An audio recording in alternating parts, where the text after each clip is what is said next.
Hello everyone, welcome back to Learning English with Noel. Today, we're going to cover a topic that's very important for everyday life: going to the doctor and talking about health in English. Jessica, have you ever had to explain your symptoms to a doctor in English while traveling? Oh yes, Noel. I remember one time in Spain when I had a really bad stomachache. I didn't know the medical terms in Spanish, so I had to explain everything in English. I said, "I've had a stomachache since last night. It started as a mild discomfort, but now it's constant and sometimes sharp. I feel nauseous and a little dizzy." The doctor could understand me perfectly because I described everything in detail. That's a perfect example.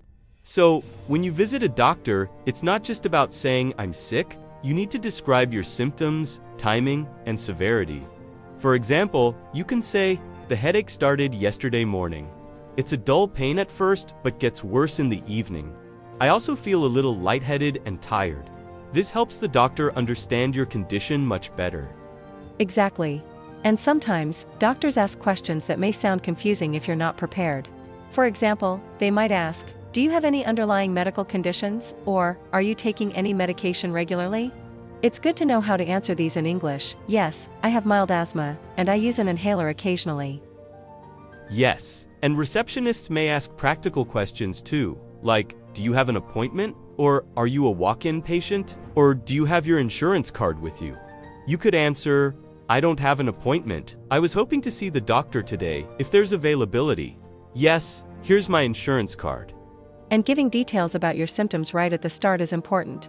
You might say, "I've been experiencing a sore throat, mild fever, and a headache for the past 2 days. I also feel fatigued, and sometimes I get chills at night." This gives the doctor a full picture immediately. Perfect.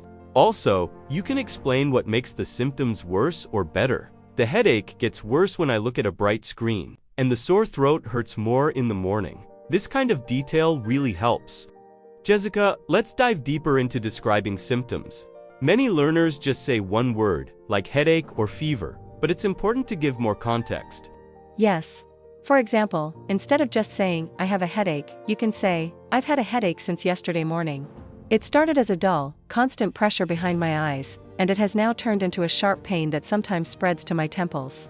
Resting and drinking water doesn't help much, and I feel a little nauseous as well." Exactly, you can also describe frequency and intensity. For example, "The cough comes and goes throughout the day. It's mild in the morning, but severe in the evening." And don't forget location. "I feel a sharp pain in my lower back, just above my hip. The pain gets worse when I bend or lift anything heavy." Great. Another useful expression is, "It feels like burning, stabbing, throbbing, or aching."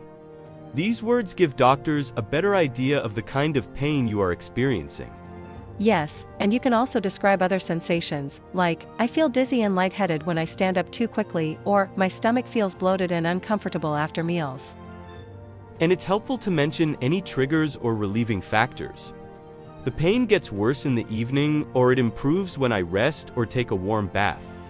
Jessica, explaining your symptoms is just the first step. Asking questions is equally important. What are some key questions we should know? There are several, Noel. For example, "What do you think is causing this problem? Do I need any tests or scans? What medicine do you recommend? Are there any side effects of the medicine?"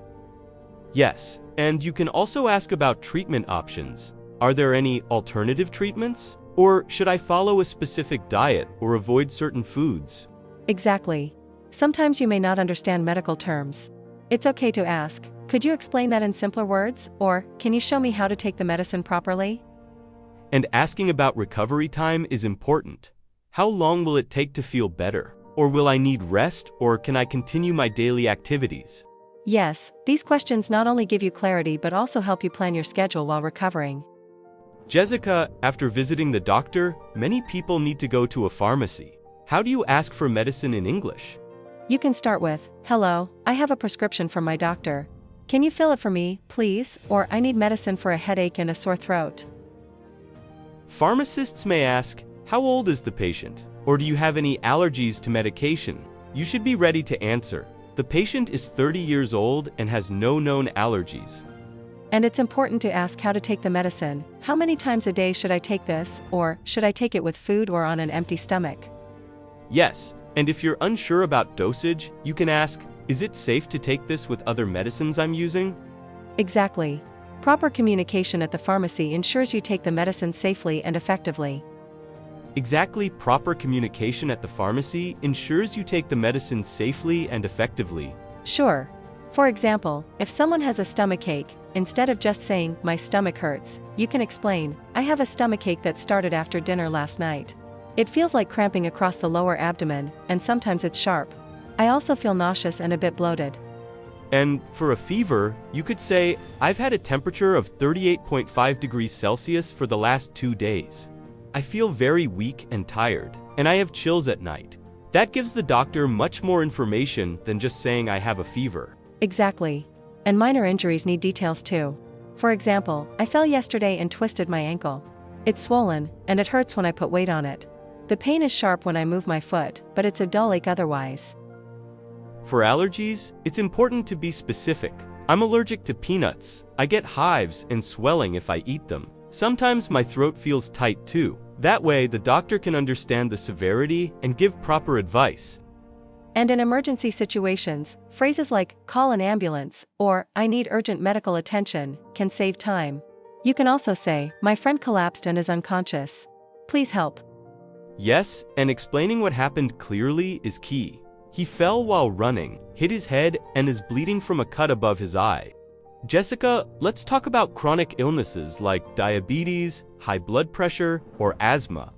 How can learners explain these in English? You should start by describing your condition and treatment. I have type 2 diabetes, and I take insulin every morning. I monitor my blood sugar daily, and I follow a strict diet. And don't forget any recent changes. My blood sugar has been higher than usual for the last week, and I've been feeling tired more often. Yes, and if you have high blood pressure, you can say, I have high blood pressure. I take medication daily, and my doctor recommended that I avoid salty food and stress. Exactly. You can also describe symptoms that may be related. I sometimes feel dizzy and have a headache in the morning, especially if I skip my medication. And it's useful to tell the doctor about your lifestyle. I exercise 3 times a week, and I try to eat balanced meals. This helps the doctor make better recommendations. Jessica, sometimes a regular doctor refers you to a specialist. How do you explain your need for a specialist in English? You can say, I need to see a dermatologist because I have a rash that hasn't gone away for 2 weeks. Or, I'd like an appointment with an eye doctor. My vision has been blurry, and I get headaches from reading. And for dentists, I have a toothache that started last night. The pain comes and goes, and I feel some sensitivity to hot and cold drinks. You can also ask, do I need a referral from my regular doctor? Or, how soon can I get an appointment? These are very common questions. Yes. And it's polite to explain your symptoms fully so the specialist understands. I've been having swelling in my gums and occasional bleeding when I brush my teeth. I'm worried about a cavity or infection. Jessica, sometimes we need to explain someone else's symptoms. Like, for a child or elderly family member, how should we do this? For children, you can say, my son has a fever of 39 degrees Celsius. He's been crying and refuses to eat. He also complains of a sore throat and cough. And for elderly patients, my mother has been feeling dizzy and weak for 2 days. She sometimes loses her balance while walking and has difficulty sleeping. It's important to describe all observable symptoms clearly. She is very tired, and her appetite has decreased. She also complains of mild chest pain after climbing stairs. Yes, and you can explain daily routines that might affect symptoms. He usually takes his medication in the morning, but recently he's been forgetting. This helps doctors give better advice. Jessica, after blood tests, x-rays, or scans, patients need to understand the results. What should they say? You can ask, could you explain the results to me? Or, are my blood test results normal? And if something is unclear, what does this result mean for my health? Or do I need any further tests based on this? Yes, and you can also ask, is this condition serious? Or, do I need to see a specialist after these results? It's always okay to ask for clarification. You could also say, could you explain the results in simpler words? Jessica, many people need to deal with insurance or payment when visiting the doctor. What are some useful phrases? You can say, does my insurance cover this treatment? Or, how much will I have to pay out of pocket? And for documentation, Can I get a receipt for my insurance claim? Or do I need to pay first and then claim reimbursement? Yes, and sometimes you need to explain your insurance details. I have international insurance. Here is my insurance card and policy number. Exactly. Always clarify payment options before treatment to avoid surprises. Jessica, after treatment, patients often need follow-up appointments. How can they ask? You can say, when should I come back for a checkup? Or, do I need to see you again in a week? And asking about recovery advice. Are there foods or activities I should avoid while recovering? Or how long will it take to feel better? Yes, and you can ask about daily routines. Can I continue exercising? Or, should I avoid driving or heavy lifting? This helps patients follow the treatment plan properly and recover safely. Jessica, let's recap. Today, we covered visiting the doctor and describing symptoms, asking questions about illness, tests, and medications, visiting specialists and explaining symptoms for children or elderly, lab results, insurance, payment, follow-ups, recovery advice, and practical tips. Yes, and we also introduced useful health idioms: under the weather, feeling sick, back on your feet, recovering from illness, a clean bill of health, confirmed healthy after checkups, out of sorts, feeling unwell. These idioms make English more natural and conversational. My tip for learners: practice these phrases, repeat them aloud, and try role-playing with a friend. Exactly. And don't hesitate to ask questions politely at the doctor or pharmacy. It will help you get the care you need. Thank you so much, Jessica, for joining me. And thank you to all our listeners for tuning in to Learning English with Noel. This was episode 20, Going to the Doctor, talking about health in English. Thank you, Noel. I hope everyone learned a lot and feels more confident speaking English at the doctor's office. Don't forget to like, subscribe, and share this episode. Keep practicing, and we'll see you next time.